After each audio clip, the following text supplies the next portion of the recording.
This is the 2022 Gixxer 155. In today's video, we're going to figure out why this is the most popular sports bike in Bangladesh.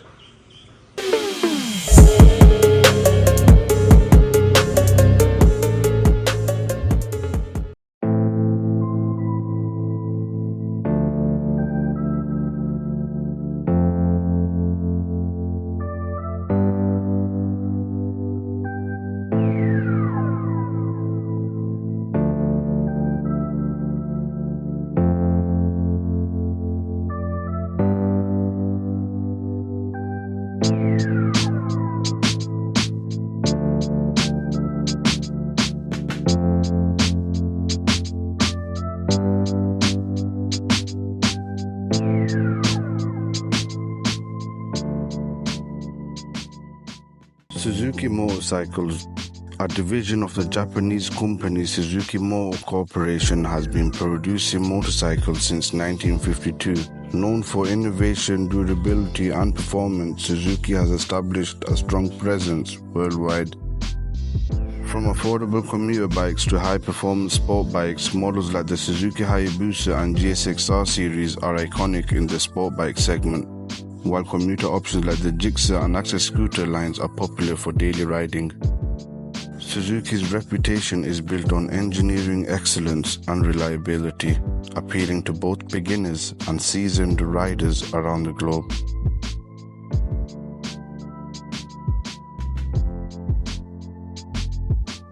The Suzuki Gixxer is a popular series of street motorcycles known for its sporty design, reliable performance and value for money.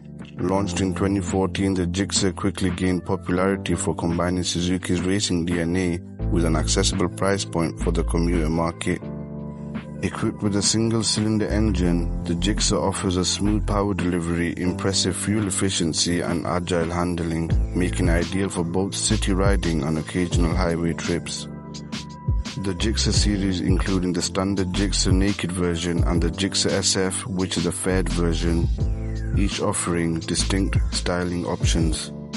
The Gixxer 155 is powered by a 155cc single-cylinder air-cooled SOHC engine producing approximately 13.4 horsepower at 8,000 RPM and 13.8 Nm of torque at 6,000 RPM. It uses a carburetor system, offering a smooth throttle response and improved fuel efficiency. However, on the latest models, it comes with a fuel injection system, offering even better throttle response and better fuel efficiency.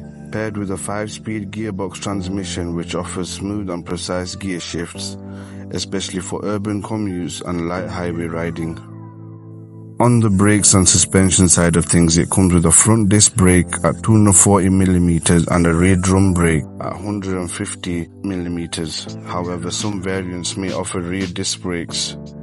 Also at the front, it features telescopic forks, while the rear is equipped with a monoshock suspension. This setup allows for a stable and comfortable ride, absorbing minor road imperfections effectively. The Gixxer is known for good fuel economy with an average of 45 to 50 kilometers a litre depending on riding conditions, making it a cost-effective choice for daily commuting. Running on 17-inch alloy wheels with tubeless tyres provides good road grip and stability for city and highway riding. It comes equipped with a sharp, aggressive design and a muscular fuel tank, LED headlights and a fully digital instrument cluster that displays speed, fuel level and trip details. Weighing around 141 kilos, making it lightweight and easy to handle, it has a seat height of 795mm, suitable for a range of riders, and a ground clearance of 160mm, making it practical for city road conditions. The 2022 Suzuki Gixxer 155 stands out in the 150cc segment for its style, economy and ease of handling, catering well to urban riders who want a sporty yet reliable motorcycle. Facing rivals like the Yamaha FZ, FI V3, Honda X-Blade and Bajaj Pulsar NS160.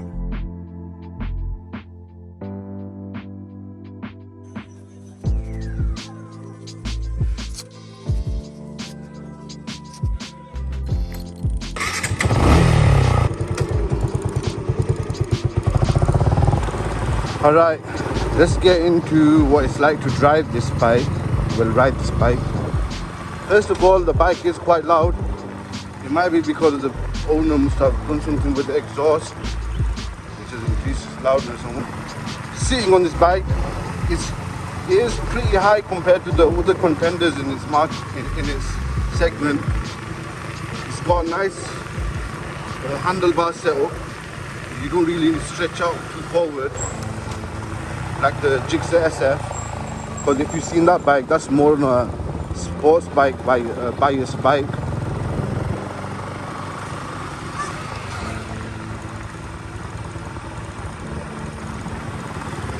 Yeah, you can't really tell how sports oriented this bike is because it's quite comfortable to drive. But the fact that this bike's exhaust is so loud, I mean, I don't think it comes stock like this. I'm pretty sure it wasn't.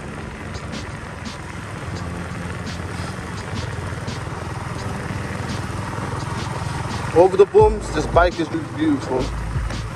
Even though it's got a monoshock at the rear, it does a good job at cancelling you out. I mean, it would have done a better job if you had a dual shock, but I think the monoshock suits this bike really well.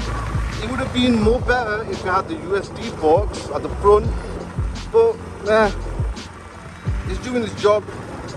I just don't think it'll be as capable in the turns as it would with the all-out sports bike like the Gixxer SF.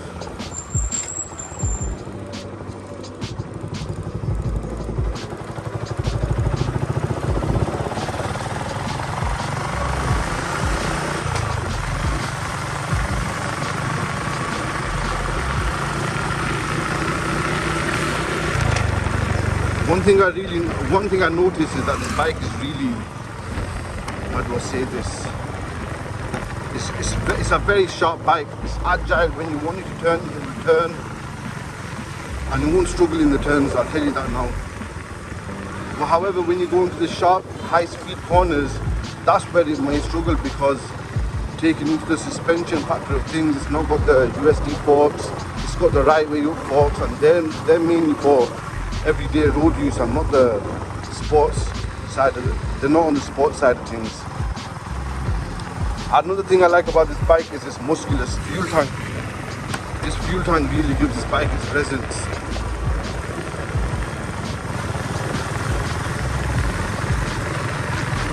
So we're just going to drive around now and I'm going to go over what this bike really feels like. I was actually excited to ride this bike, to be honest. I was waiting for a couple of days for the guy to come through with this bike. Obviously now I'm waiting on the 4V. I'm waiting for a J6R 150, if I can get hold of that. And obviously that was the bike, the first bike that I said I'm going to review on my first YouTube video. Once that comes out of the garage, we can review that bike as soon as possible. I think it's a Lonsin bike, 150R, something like that. But we'll find out more when the time comes. But yeah, that shark bike is a sick bike. Oh yeah, and I forgot to mention, if I've not mentioned already, the bike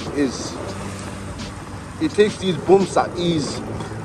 Whereas with the Taro GP, because of its the Taro GP also has a monoshock suspension. That can't take no bumps. Even when it was brand new, it performs the way it was performing now.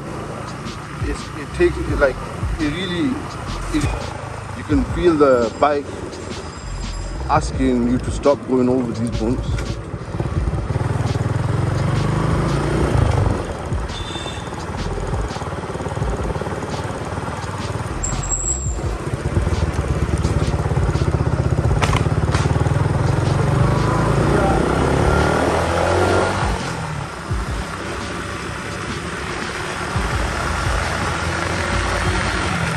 And I'm not even putting my throttle down as much.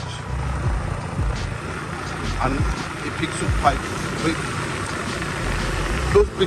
From the looks of it, you might think this bike is actually heavy, but if you look at my Pulsar review, look at the Pulsar and you'll see the difference in the weight of the bike. This is, I think, 141 or something like that, if I'm not mistaken. And I mean, because I was so excited to ride this bike. Hopping on it, there's not much of a wow factor like the one that I was getting when I was riding the Pulsar. Because the Pulsar, I wasn't expecting much of it and it delivered more than enough. Whereas this bike, I was expecting so much. You know what I mean? It's when you expect so much from something and it doesn't deliver. That's what really let me down. This bike should have delivered a lot more better. Oh yeah, and another thing I wanted to mention is this thingy, this horn on the bike, I think it's custom. He defo made it a custom, like fitted a custom horn on it. It sounds like a truck horn. Quite loud as well. If this was behind you, you'd probably think a car's behind you, but it's a motorbike. Yeah, but this bike is becoming quite popular. I've seen it around everywhere I go. You'll at least clock one or two of these. Obviously, it's not as popular as a Pulsar. Pulsar has been about longer than this.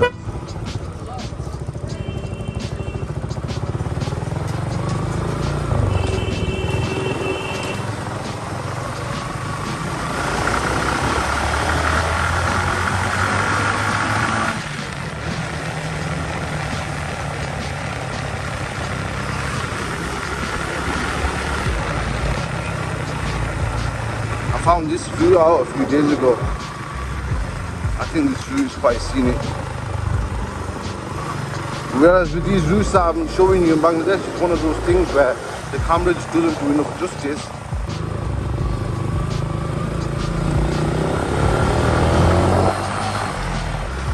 It's harvesting time for Bangladesh, so you see a lot of these crops on their fields, and the roads are going to be more hazardous to ride on as well because they're going to be drying out their wheels.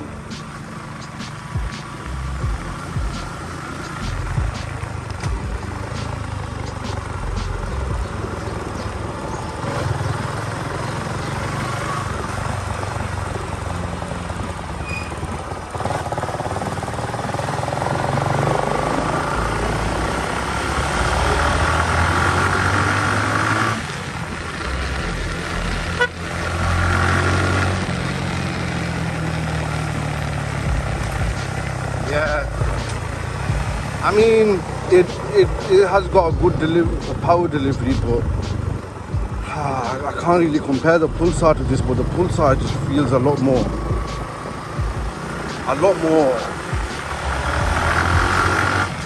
Yeah, the Pulsar just feels a lot more capable than this. But what you'd expect from this bike at this price, you'd expect it to be more powerful. I know this is the Evo version of the bike.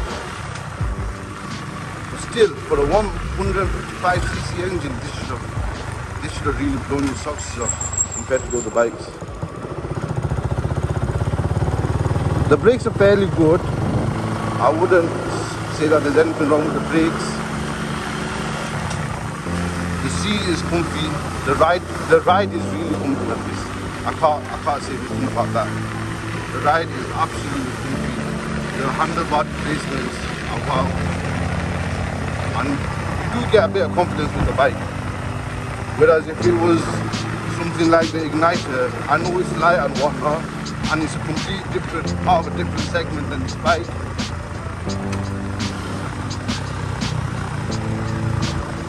But this bike, anyone can ride this bike.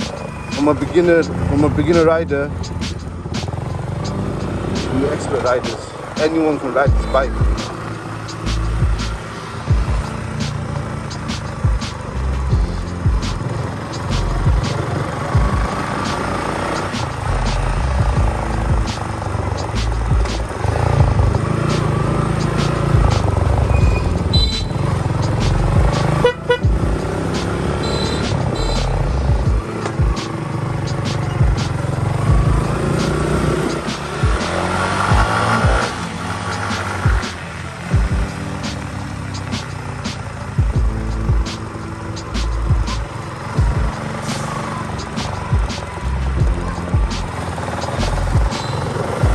Some pros and cons on the 2022 Suzuki Gixxer 155 is a stylish and efficient bike with a sporty design solid build quality and fuel-efficient 155cc engine, making it well suited for city commutes and occasional highway rides.